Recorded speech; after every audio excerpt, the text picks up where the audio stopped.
నువ్వు త్వరగా కోలుకోవాలి స్నేహ. అప్పుడు స్నేహలాగా అలర చేత్తూ సందరగా సింధులెత్తు గెంతాలే డ్యాన్స్ చేయాలి నువ్వు. సిటీకి వెళ్ళిపోయి పెద్ద పెద్ద పాటలు ఇంకా బోల్డెన్ సినిమాల్లో పాటలు పాడేసి పెద్ద పేరు తెచ్చుకోవాలి నువ్వు. ఏదో నీ మీద అభిమానం కొద్దీ కావేరి అంటే ఇష్టం కాబట్టి ఆ ఊరు నుంచి ఈ ఊరి వరకు పరిగెత్తుకుంటూ వచ్చి మరీ చెప్పాను. లేదంటే ఈ కష్టం నాకెందుకమ్మా? తాడో పేడో ఇప్పుడో తెలుసుకోకపోతే కావేరికి ఉరితాడే.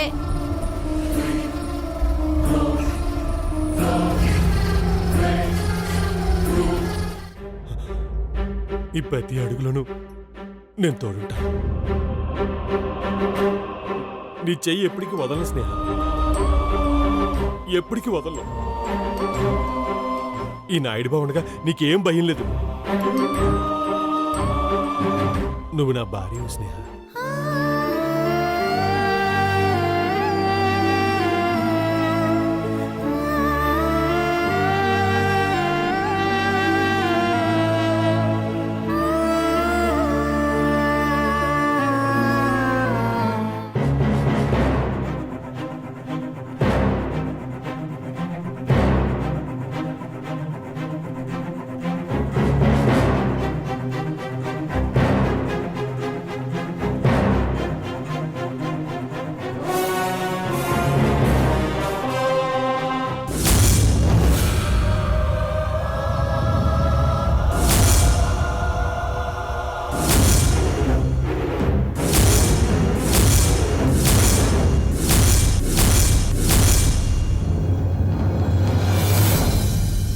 అమ్మా, ఏంటమ్మా? నాకేం అర్థం కావట్లేదమ్మా, భయం వేస్తోంది. ఎందుకమ్మా? స్నేహ తనని ప్రేమిస్తోందని తెలిసిన క్షణం నుంచి నాయుడు బావ దాన్ని వదలడం లేదు. అదే తన భార్య అంటున్నాడు. నాయుడు బావకి ఎలా చెప్పాలో తెలియటం లేదు. కావేరికి వాళ్ళ అమ్మా నాన్నలకి ఏం సమాధానం చెప్తాం? నేను ఎలా తలెత్తుకోనమ్మా? వీళ్ళని విడదీయలేను, కావేరిని కాదనలేను. ఏం చేయాలి? తప్పదమ్మా, నాయుడు బావకి మనమే నచ్చ చెప్పాలి. ఎట్టి పరిస్థితుల్లోనూ కావేరికి మన వల్ల అన్యాయం జరగకూడదు. మనల్ని నమ్మి మన కుటుంబం మీద గౌరవంతో కావేరిని నాయుడు బావకిచ్చారు. కూతురని నువ్వు, చెల్లెలని నేను స్నేహపై దయ చూపిస్తే ఊరంతా మనల్ని వేలెత్తి చూపిస్తారు.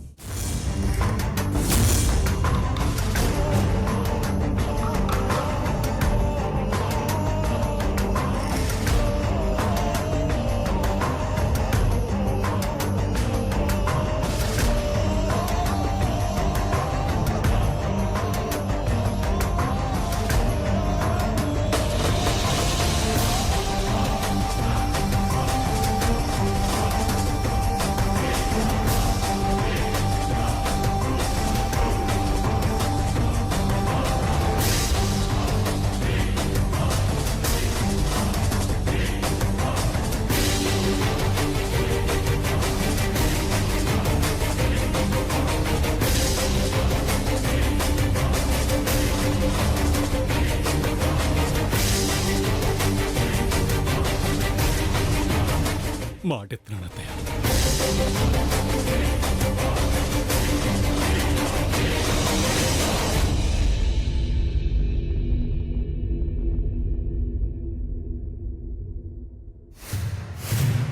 ఇదిగోండి మీ అల్లుడు.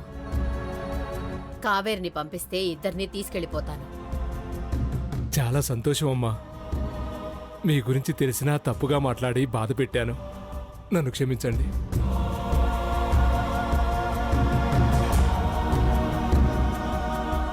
కావేరి వెళ్ళమ్మా.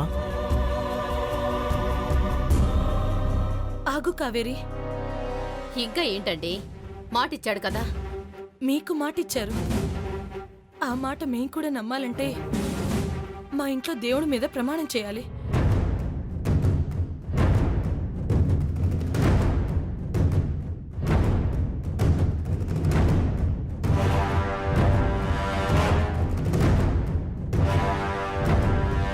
చేస్తాడు. ప్రమాణం చేస్తాడు. పదనాయుడు బావా. రామ్మా. కావేరి, నువ్వు కూడా రామ్మా.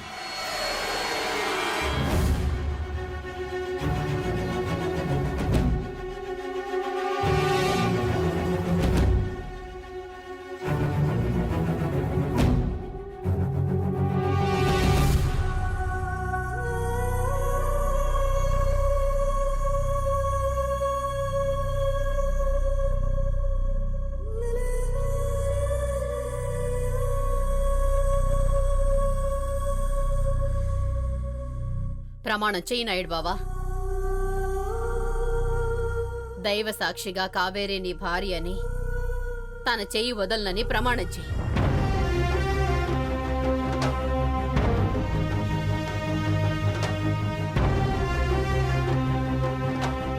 ఆ దైవం కన్నా నాకు మీరే ఎక్కువ అత్తయ్య. అలాంటి మీరు చెప్తున్నారు కదా, అందుకే ఆ దైవం ముందు కూడా ప్రమాణం చేసి చెప్తాను.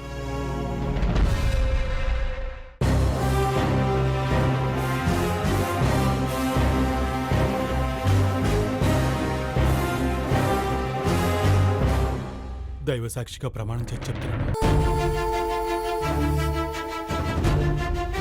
కావేరి చెయ్యి వదలను.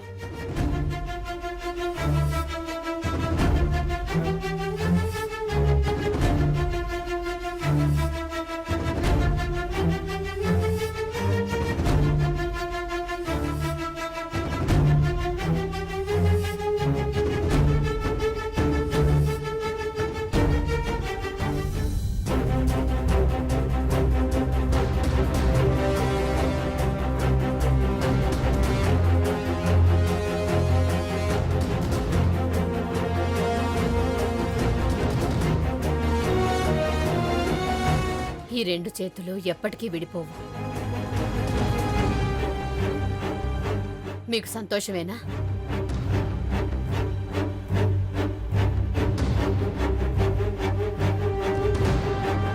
పదండి.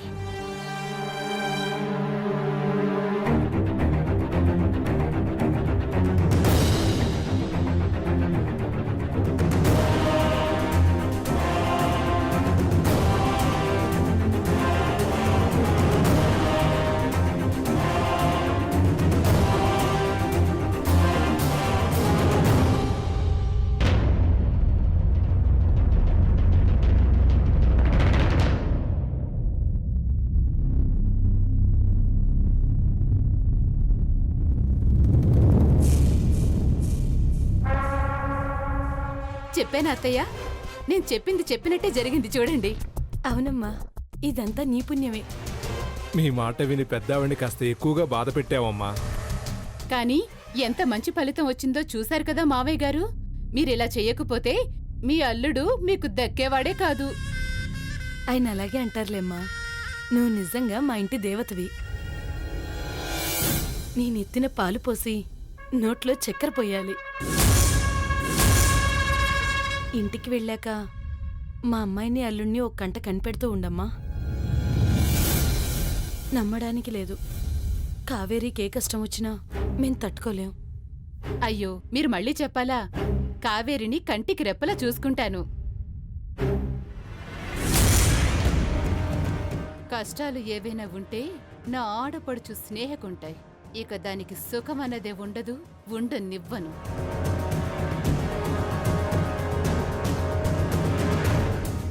నేనిక బయలుదేరుతానండి. వస్తాను మావయ్య గారు. జాగ్రత్త. వెళ్ళిన వాళ్ళు ఊరికే ఉంటే ఓకే, కాదని ఏదైనా వర్కౌట్ చేస్తే దాని కడుపులో కాయ కాస్తే. అబ్బా, ఏంటి ఇలా తోసేసావ్? వాళ్ళు అక్కడే ఉంటే నేను చెప్పిందంతా జరుగుతుంది. అదే ఇక్కడికి రప్పిస్తే వాళ్ళని విడదీయడానికి వీలవుతుంది.